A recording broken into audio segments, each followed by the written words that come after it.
You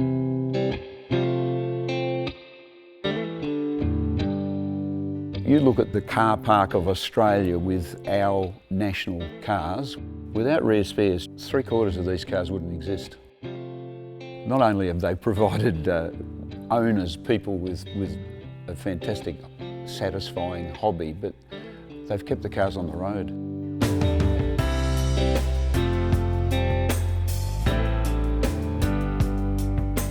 We started as a cottage industry.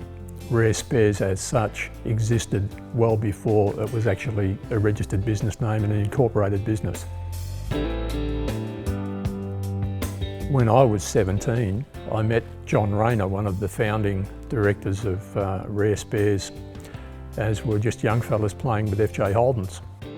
We used to buy, swap and sell parts between ourselves, and we became pretty good mates. At about the same time we met Les, the other founder of Rare Spares. Dad was always into cars and parts and tinkering with cars. He was very passionate about them from a very young age, even as a kid. I've heard stories of him selling bed legs off his bed to be able to buy parts for cars. I joined the business in '82. I was employed as a general hand gopher, so to speak, and we used to scour the country, calling into Holden dealers, into general spare parts places and pulling them apart looking for new old stock.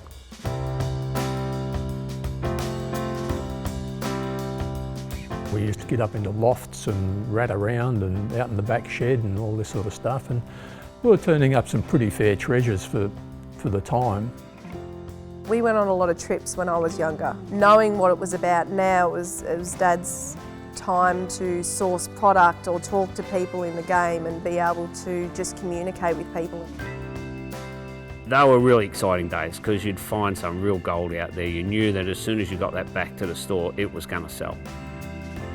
Over the years with our road trips, sourcing new old stock, parts became thinner and thinner on the ground, so we had to look at remanufacturing parts. And that's where Neil Vidine really came into the play. As years went on and the need for a greater range of products came, he headed up our overseas manufacturing. There wasn't the availability of parts that there is today for guys that want to build a project car. You had to try and scrounge it up new old stock, or second hand, or you had to make one, or you had to repair one. They were the options. We were a little bit of a godsend to a lot of these guys that wanted parts for their FXs and FJs, and it just sort of took off from there. It was fun, it was a lot of fun. Business wasn't as serious back then. Those fun days really helped build a passion for the business, you know, for me in the business, and I know for the other guys in the business, you know, we were really passionate about what we were doing. David Rayner joined the business when it was still in its infancy, primarily to build the distribution side of the business. More people selling your product, representing the brand, gave us the distribution that we've currently got, and we are where we are today.